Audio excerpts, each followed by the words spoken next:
In the heart of the Oregon Territory, under the pale blush of a spring sky in 1869, a scene unfolds that could chill even the warmest soul. At a rugged outpost along the Oregon Trail, where dreams often wither beneath the weight of despair, the air reeks of weathered timber, the musk of weary horses, and the bitter tang of tobacco. Here, amidst a crude stage of splintered planks and wagon crates, a throng of men, hardened by toil, their eyes dimmed by loss, their spirits aching for something beyond survival, gathers with a mix of curiosity and cruelty. A man in a tattered blue vest, his deputy badge dulled by rust, pounds a wooden gavel against a post with a jarring thud. "Last lot of the day, folks," he roars, voice rough as gravel. "No name, no face. Been hidden under that sack since Missouri. Claims she'll work, swears she'll obey. Starting at $2. Who's got the guts or the madness to wed a mystery?" A harsh burst of laughter slices through the crowd like a blade.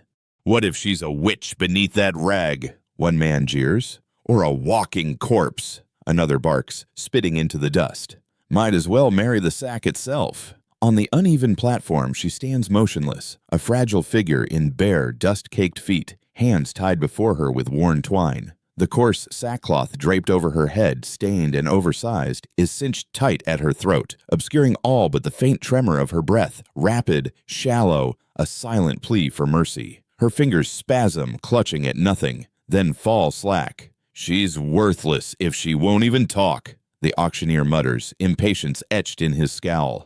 The crowd hesitates, their murmurs fading into an uneasy hush. Then, like a tide parting, they shift aside. From the shadows at the rear, a towering silhouette strides forward broad-shouldered in a weathered canvas coat, his face half hidden beneath the brim of a dark, well-worn hat.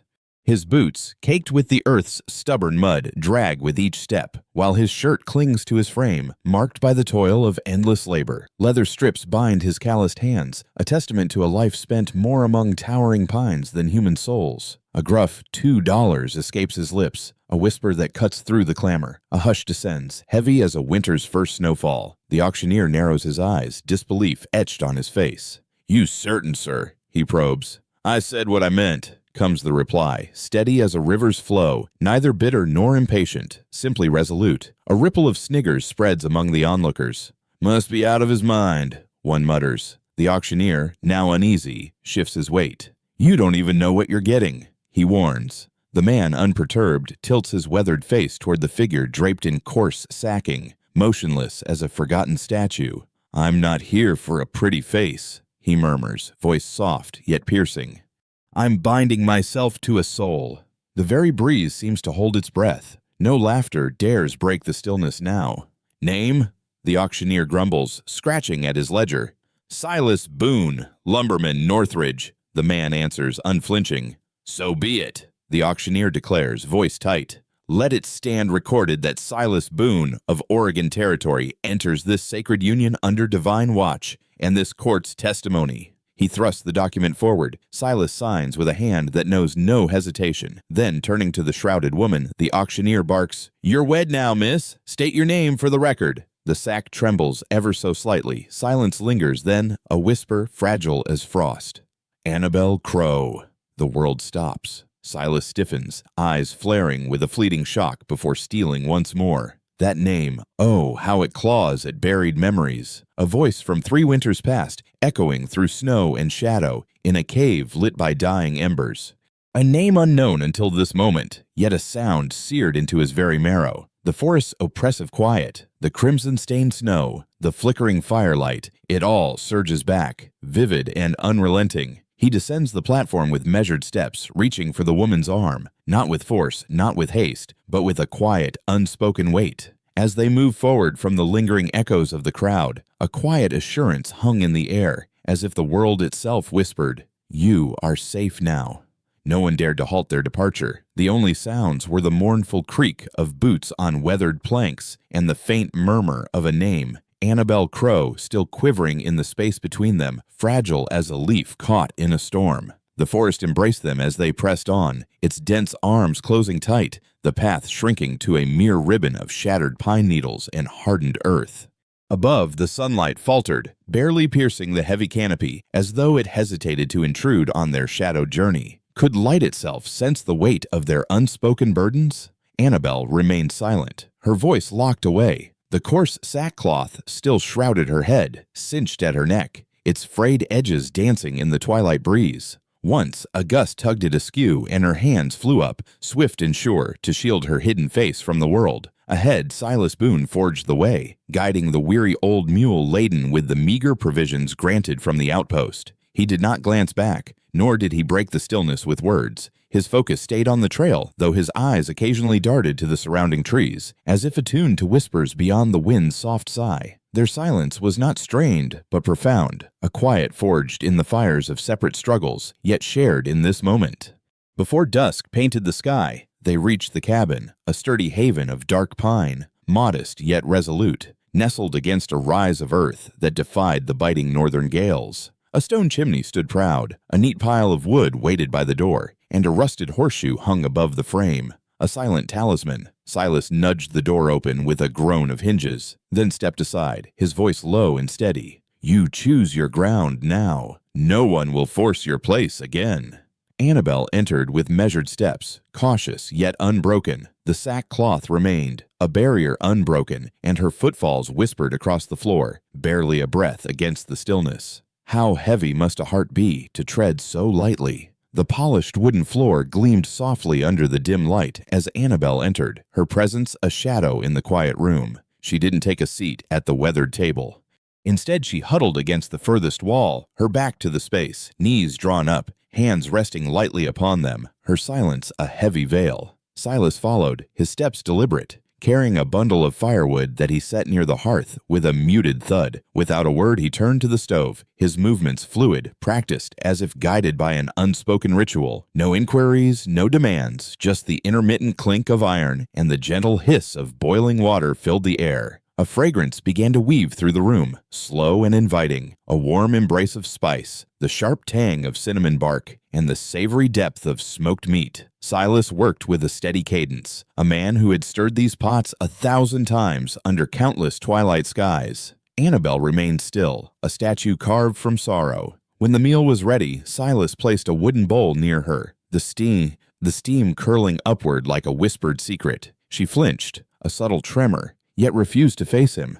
He settled at the table with his own portion, his gaze averted, his patience a quiet offering. Minutes stretched into eternity before her voice emerged, muted yet piercing. "What is this?" she murmured. Silas glanced at his bowl, gave it a slow stir, and replied, "I call it the meal for the last one standing." A pause lingered, then a faint sound, could it have been a laugh? Escaped her, only to be swallowed back into the void. He continued, "I used to make it after endless days in the woods. Eventually, I started preparing 2 bowls, even when no one was there to share them." Her head tilted just enough for a sidelong glance from beneath the rough edge of the sack she wore. Beside Silas, on the chair, sat another bowl, identical, its steam rising in silent tribute. No other soul occupied the room. With a gentle gesture toward it, Silas spoke again.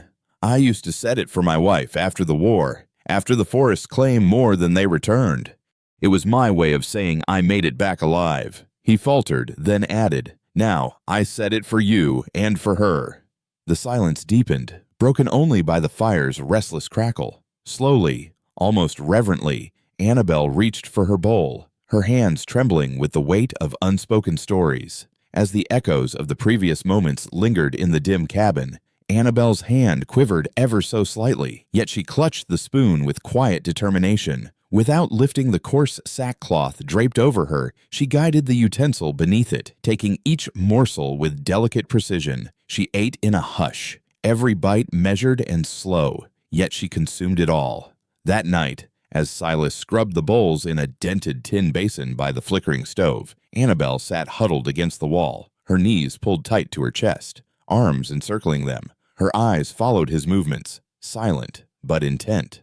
And for the first time since their paths had crossed, the trembling that had once defined her presence was gone. What a profound stillness that was. Later, when the fire had softened to a gentle, pulsing glow and the remnants of their meager supper had been wiped away, Silas settled alone before the hearth. No lantern burned. He sought no extra light. The fire's warm radiance sufficed, casting elongated shadows that swayed across the rugged log walls like ghosts of forgotten tales. Beyond the cabin, the wind wailed through the pines, a mournful, familiar dirge. He hunched forward, elbows resting on his knees, letting the heat caress his weathered face. Yet, was it truly warmth he felt, or something deeper, something heavier?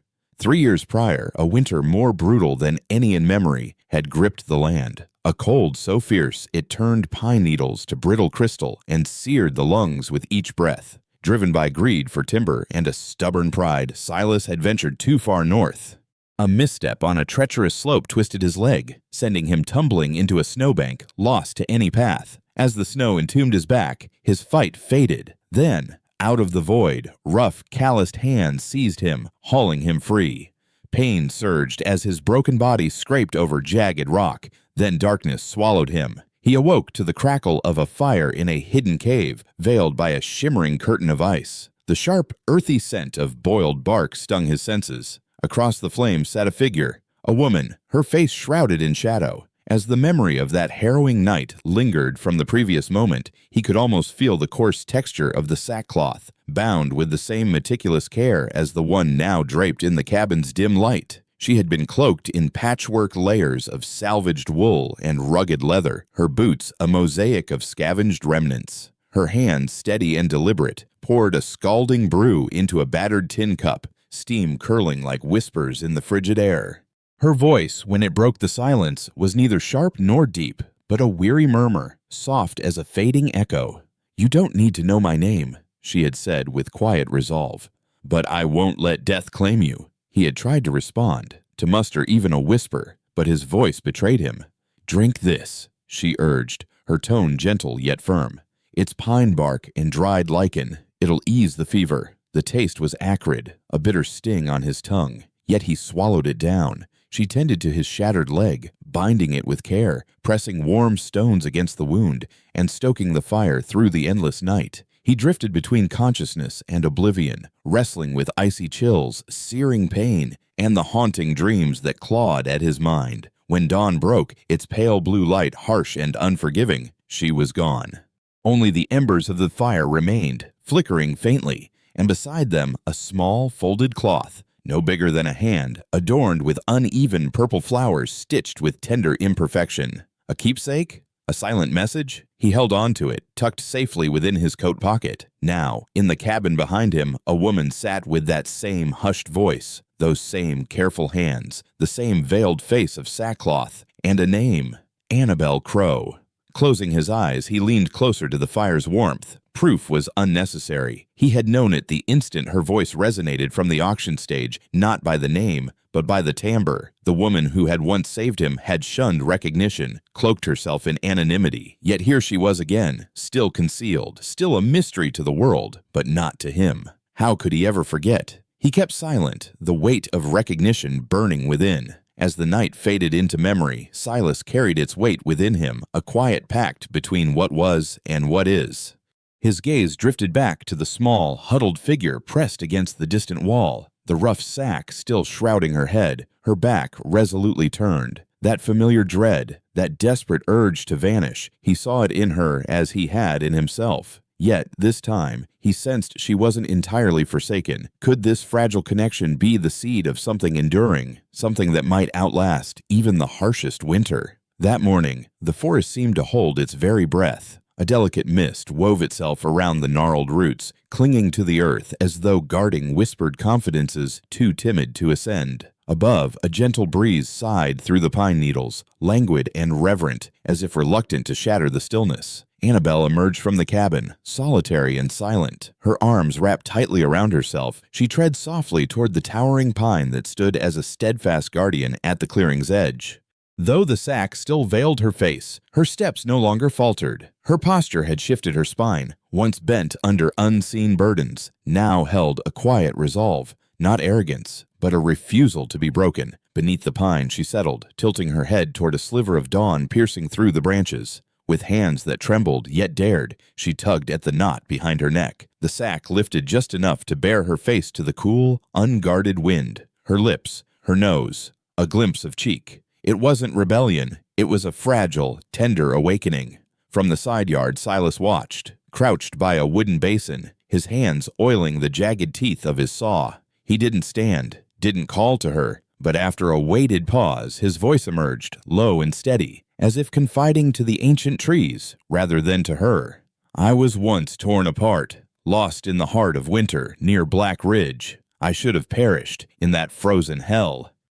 His fingers continued their work, steady as his words lingered in the crisp air. As the echoes of the past lingered from our last encounter, I found myself pulled from the brink of despair, dragged into the shadowy refuge of a cave by a mysterious savior. My life hung by a thread, yet Annabel, if that was truly her name, remained an enigma. She shrouded her identity beneath a coarse sack, refusing to reveal even a glimpse of herself, her hands barely emerging from the fabric's edge. A heavy silence fell between us, broken only by the faint tremor in my voice as I recalled her tone, so distinct, so haunting. Tilting my head just enough to let my words drift with weight, I murmured, "Your voice. It's as if I've heard it before, exactly like hers." A profound stillness enveloped us, then came the subtle rustle of cloth against skin, a sound so delicate yet piercing. I held myself motionless, sensing her gaze upon me, though I dared not meet it.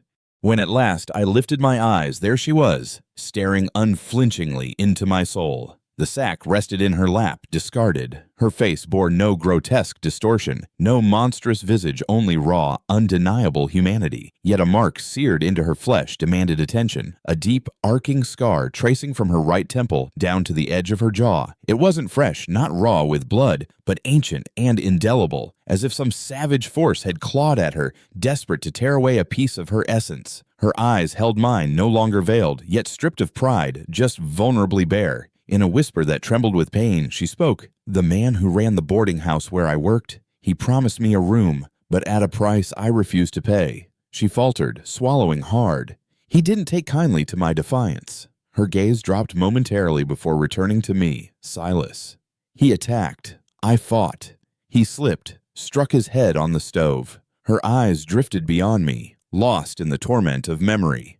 He died. I fled. My jaw clenched, though words failed me. Her voice quivered as she continued. They claimed I planned it, that I enticed him, that it was murder. No witnesses. No one believed me. Could anyone fathom the weight of such a burden, unjustly branded a killer in the court of whispers? Her gaze fell to her trembling hands, weathered by a past too heavy to hold. They branded me a deceiver, a seductress, a murderer, she whispered, each word a wound reopened. Silas stood nearby, rubbing a cloth over his hands as if to cleanse away the weight of her confession. Annabel's voice remained steady, a quiet stream of sorrow. As she continued, they traded me like livestock to settle his debts, passing me from one cruel grasp to the next. They veiled my face to strip me of identity, to render me invisible, a mere object. Her eyes drifted to the worn sack resting in her lap. I hid beneath this to shield myself from their venomous stares, to keep them from judging my worth by the scar I bear before I could even utter a word. She lifted her gaze to meet his, her eyes shimmering with unshed tears yet burning with defiance. I never begged for rescue nor to be purchased like a trinket, but I'm weary of cowering in the dark. Silas held his ground, refraining from reaching out, offering no touch, only a solemn nod. "Thank you," he said, his voice a warm anchor in the storm of her memories. "You didn't have to share this, yet you did." She blinked fiercely, holding back the tide of emotion, releasing only a shaky breath. And in that fragile exhale, something transformed. For the first time since stepping into this unfamiliar world, she was no longer a phantom. She was a woman, with a name, a history, a face. And Silas had witnessed it all, unflinching. The next morning, the sun timidly pierced the forest, casting golden threads through the cabin's narrow window, illuminating the table below. Dust particles waltzed in the light, tiny guardians of silence twirling between the wooden walls, as if sanctifying the stillness. Within the cabin, the air hung quiet, not with dread, but with the tender hush of mutual understanding, the kind that lingers after a delicate truth has been unveiled and gently embraced. Annabel had spoken little since the day before, yet her presence seemed to carry a newfound weight, a quiet strength echoing in the stillness. As if guided by an unseen force, Annabel extended her hand toward the weathered sack. Gone were the nights when she draped it over her head to shut out the world, or kept it folded at the foot of her cot like a silent sentinel braced for war. Her hair, a wild cascade of untamed strands, rested gently on her shoulders as she stirred from slumber. Each step she took was still measured, her body poised as if expecting a sudden strike, yet something within her had softened, an imperceptible change, like the first tender thaw of frost-kissed earth after a merciless winter. Blinking against the golden flood of morning light spilling through the window, she shuffled toward the familiar table. Her mind conjured the usual tableau: a dented tin of coffee, the wooden bowl she scrubbed clean each night, a solitary spoon left from the meager meal. But today she froze mid-stride. Something unexpected awaited her. There, standing proudly, was a small mirror, its silver frame tarnished at the edges yet gleaming with a quiet dignity, polished to a startling clarity. It rested against a smooth pine wedge, tilted just so to capture the dawn's tender glow, offering illumination rather than harsh judgment. Beside it, draped with care, was a scarf of sea-green silk, its hue softened by time but still whispering of past affection, folded with a reverence that suggested it was, or perhaps still is, cherished deeply. No note accompanied these treasures, no sign to claim their presence. They simply sat there, as if the table had always been their home, as if Annabel had always been destined to uncover them. She stood motionless, gazing at the objects for an eternity. The fire in the stove had dwindled to embers, leaving only the faint crackle of aging pine and the sporadic groan of overhead beams to punctuate the silence. Beyond the walls, the forest awoke, leaves murmuring with the flutter of a jaybird, dew slipping lazily from the eaves. Hesitant, she edged closer to the table, a tremor of fear in her heart. What might that mirror reveal? Could she face the reflection staring back? As she gazed into the mirror, the sight before her was achingly familiar. How many times had she traced the jagged line of that scar since the day her life shattered? She knew its cruel path, a permanent mark seared across her cheek, uninvited and unyielding, like a signature of pain. Hesitantly, her hand rose, fingertips brushing the scar with the tenderness one might reserve for a name chiseled into a gravestone. It was known, inescapable, yet this moment felt different. Bathed in the warm glow of sunlight streaming through pristine glass, she did not flinch or falter. The scar remained as it always would, but so did the woman who bore it, a resilient soul refusing to be defined by her wounds. Her eyes drifted from her reflection to the scarf resting nearby. She reached for it, cradling the fabric in her hands. It flowed through her fingers like a gentle stream, cool and soothing, imbued with a kindness woven into every thread. This was no mere cloth. It carried the weight of care, of intention. Lifting it to her head, she draped it not to conceal the scar but to redefine how the world would see her. This was her choice, not born of shame but of quiet defiance, a reclaiming of her own narrative. As the scarf settled into place, it felt like a natural extension of herself. In the mirror, a transformed figure emerged, no longer the hunted girl from the auction block, nor the phantom lost in a merciless snowstorm, but a woman, whole and unbowed, bearing her past yet no longer crushed beneath its weight. A faint sound stirred behind her soft boots treading on worn wooden planks. She did not turn. There was no need. Silas lingered in the doorway, his frame casually propped against the wood, silent as ever in his approach. Yet his expression held no wariness, only a profound respect. With a subtle nod toward the scarf, he spoke, his voice even and warm. "That once belonged to my wife. She wore it whenever she needed to remember who she truly was." Annabel's fingers grazed the fabric, lingering on the edge of a memory not her own, yet somehow shared. As the tender moment lingered, the silk brushing near her temple seemed to carry a whisper of hope. "I thought it might fit your spirit as well," he murmured, his words a gentle offering. She tilted her head toward him, unguarded, her defenses softened by his presence. His eyes held hers with a steady, unyielding warmth. Then, in a voice as tender as moss clinging to ancient stone, grounding and true, he spoke. "Anyone who dares to shame you for the battles you've endured is utterly blind, and the blind have no right to define what is beautiful." A heartbeat of silence hung between them. Her throat constricted, a quiet ache rising within. Tears welled slowly, not with jagged pain or frantic need, but with a warm, purifying release. She gazed at her reflection once more, and with a trembling courage, reached out, pressing her palm against the cool glass.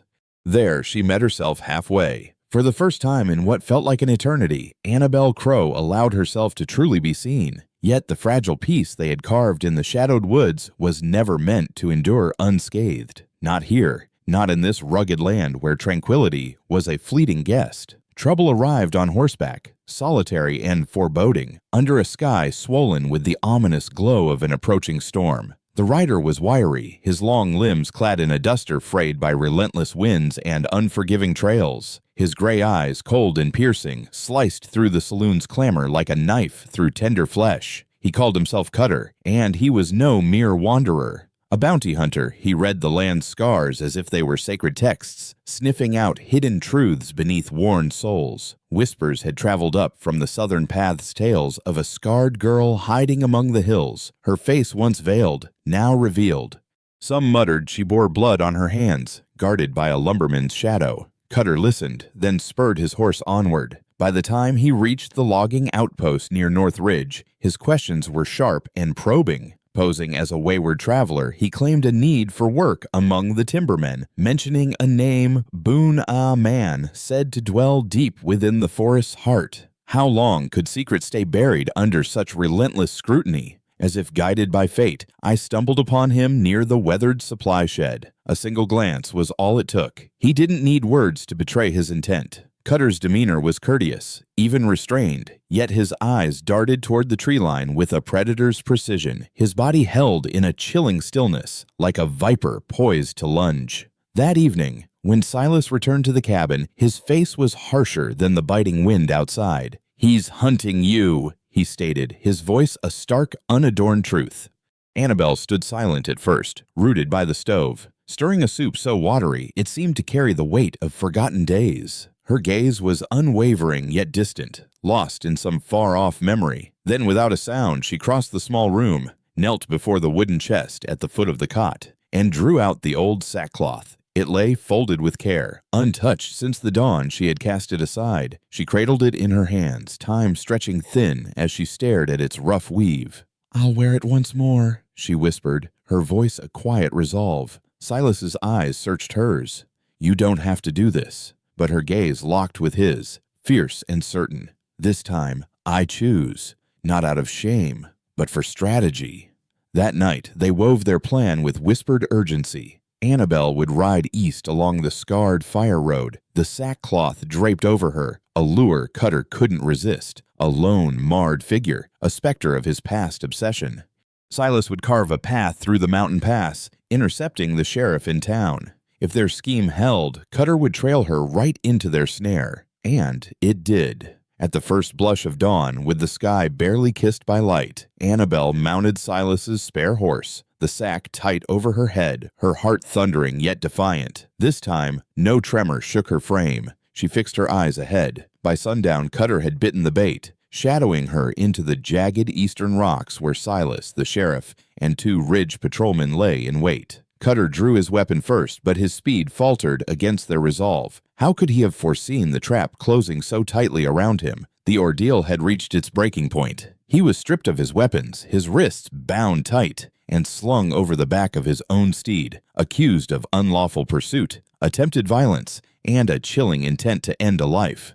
From her hidden perch atop the hill, Annabel bore witness to the scene, her figure still shrouded beneath the rough, stifling sack. Only when the dust of Carr's departure settled did she urge her horse down the slope, her heart a quiet storm of relief and resolve. As she neared Silas, he moved toward her, extending a steady hand to guide her descent. She accepted his aid, her movements deliberate, almost reverent. Then, with trembling fingers, she reached for the knot at the nape of her neck, loosening it until the sack fell away, a discarded skin of her past. She folded it once, then again, her gaze fixed on the coarse fabric as if it held the weight of 1,000 unspoken stories. Silas stood silent, watching, uncertain of her next step. Her eyes lifted to meet his, no longer shadowed by fear, but softened by a quiet strength. "It saved me one final time," she murmured, her voice a fragile thread of wonder, "not by concealing me, but because I wielded it as my own." He nodded, understanding flickering in his gaze. "And now?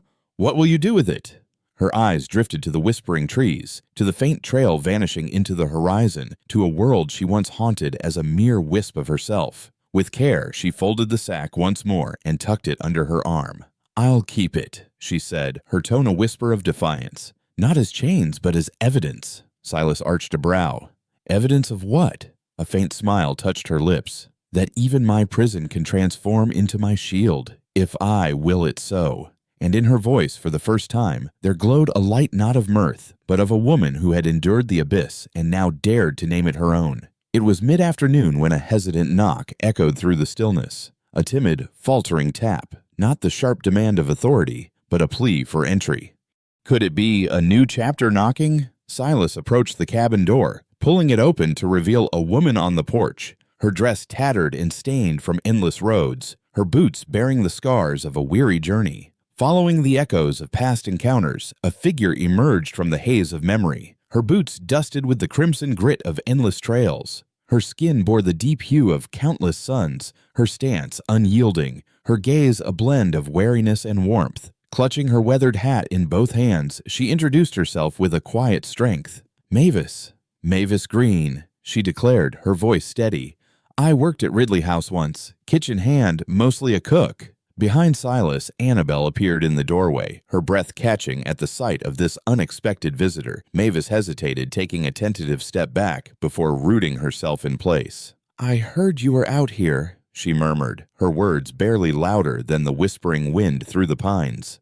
And I decided it was time to stop hiding from my own shame. A heavy silence hung between them, laden with unspoken history. Then Mavis spoke again, her confession slicing through the stillness. I saw it all that night, saw him drag you into that cursed back room, heard your cries pierce the air, the shattering crash that followed, and yet I stayed silent. I needed the work, needed to survive. Annabel's grip on the doorframe tightened, her knuckles whitening. Mavis's voice trembled with regret. I'm not proud of my cowardice, but I'm here to set things right, if you'll allow me. Later, seated over steaming cups of tea, Mavis poured out her memories. Each detail a sharp, undeniable truth only a witness could recount. She spoke of the bruises, the blood, the suffocating hush that lingered after. I should have spoken then, she whispered, eyes downcast. But I'm speaking now. You were telling the truth. With Silas's steady guidance, they captured every word on paper. Mavis signed the affidavit with deliberate, resolute strokes. The letter, sealed with purpose, was dispatched to the nearest judicial office by a swift horseback courier. Weeks drifted by, the forest blooming with vibrant green, the sky softening with warmth. Then, one crisp morning, the sheriff arrived, a solitary envelope in his grasp. Silas opened it on the porch, reading the contents twice before carrying it inside. Annabel took the paper, her hands trembling slightly. The message was brief, yet monumental. Charges against Annabel Crow dismissed. Case concluded. Warrant revoked. She read the words once more, letting their weight settle into her soul. How could mere ink on paper lift such a burden? And so, she wandered beyond the cabin's embrace, past the neatly stacked firewood, beyond the patient horses, until she reached the familiar tree line. There, she sought out the ancient pine, the silent guardian under which she had once hidden her tattered sackcloth, a relic of a life she longed to forget. Settling at its gnarled roots, she traced the velvety moss with trembling fingers, her breath slow and deliberate. No tears fell, no laughter broke the stillness. She simply shut her eyes, surrendering to the moment. In a whisper softer than the wind, she murmured, For the first time in all my weary years, I no longer need to flee. Justice has arrived, not with fanfare or cheers, but with the raw, unadorned power of truth and the steadfast courage of one who chose to stand unwavering by its side. Spring unfurled its tender touch across the ridge, a quiet rebirth. The skeletal trees, once stark and shivering, now cradled delicate buds, each a fragile vow of renewal. Dawn still draped the land in mist, yet it seemed gentler, less oppressive, as if even the fog yearned to unveil the world beneath. Birds trilled with newfound joy, the river surged with determined grace, and the forest whispered of absolution. Silas, ever diligent, poured his quiet devotion into his work. With scraps of timber and a tender hand, he crafted a humble canopy near the cabin's edge, where wildflowers timidly reclaimed the earth. It was unassuming 4 sturdy posts crowned by a linen-draped arch, but it stood resolute, a mirror of his own unyielding spirit. They welcomed only a cherished few. Mavis arrived, her grin as wide as the horizon, clad in a mismatched dress that somehow captured her untamed heart. The grizzled blacksmith from town bore a bottle of apple brandy, a gift of warmth.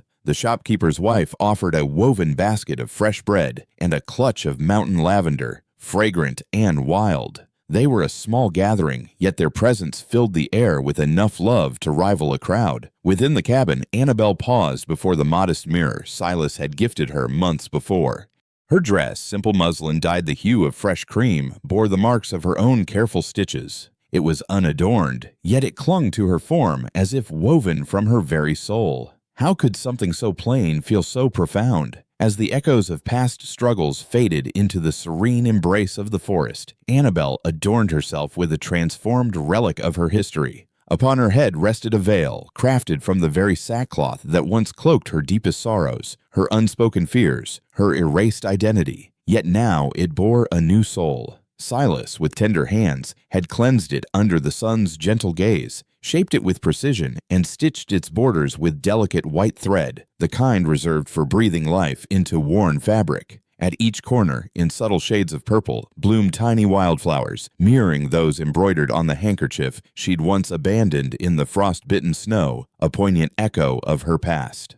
When she emerged from the cabin, the woodland held its breath, as if honoring her quiet triumph. Under a simple wooden arch, Silas waited, his hands clasped, his heart swelling with unspoken joy. He had groomed his rugged beard, shined his weathered boots, and pressed the sole shirt he owned unmarred by tree sap. Yet all such efforts paled when his eyes met hers. She approached with a deliberate grace, as though the earth itself had whispered its blessing for her to be truly seen. Her beauty shone not from the veil concealing her scar, but from the courage to reclaim it on her own terms. Oh, what strength lies in such quiet defiance! Reaching him, Silas enfolded her hands in his voice a soft rumble, each word an unyielding promise. "No matter what shields your face," he murmured, "you have always been the woman I chose from the very beginning." He gazed into her eyes, unwavering.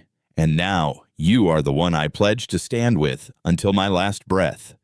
Annabel's smile bloomed, not tinged with the wariness of past wounds, but radiant with the serenity of healing. Softly she echoed, "I vow the same." No clergy stood witness, no scripted oaths were recited. It was just them, the whispering trees, and the cherished few who held their story close. As their lips met in a tender, certain kiss, a gentle breeze stirred, lifting the linen veil ever so slightly, as if nature itself sealed their bond. As the sky hung heavy above, a gentle drizzle began to fall, soft as a whispered secret. Mavis drew near to the blacksmith, her voice low and tinged with wonder. "Can you believe it? I never imagined a simple burlap sack could become a wedding veil," she murmured. Then after a quiet pause, her eyes softened. "And I never dreamed it could look so breathtakingly beautiful." The blacksmith let out a warm, rumbling laugh. "It's not the sack, you know," he replied. "It's what she made of it."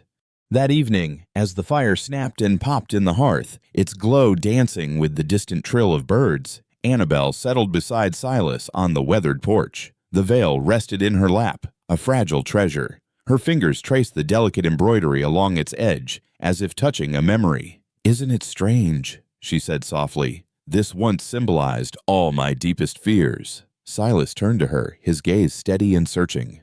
"And now?" he asked. Her lips curved into a tender smile. "Now, it holds everything I've chosen to embrace." Silas gave a quiet nod, his hand reaching for hers, their fingers weaving together with unspoken understanding. They sat there, hand in hand, as the night unfurled its starry canopy above. The forest, which had once felt like a cage, now cradled them as a sanctuary. Beneath the ancient, watchful pines, with a veil that had once carried shame, Annabel Crow and Silas Boon discovered what so many on the frontier had forsaken, a profound peace. Not by burying their past, but by reshaping it. Their love didn't erase the wounds, the marks, or the heavy silences of yesteryears, yet it transformed what had once shackled them into a sacred blessing. How remarkable, isn't it, that in the untamed West, survival isn't merely about clinging to life, but about choosing what to cherish in its wild, rugged heart. Recall this truth: where bullets failed, hearts prevailed. How profound is the strength of human connection? As we conclude this journey, I'm deeply grateful for your presence. Thank you for watching. Please comment, like, share, and subscribe to our channel for more heartfelt stories.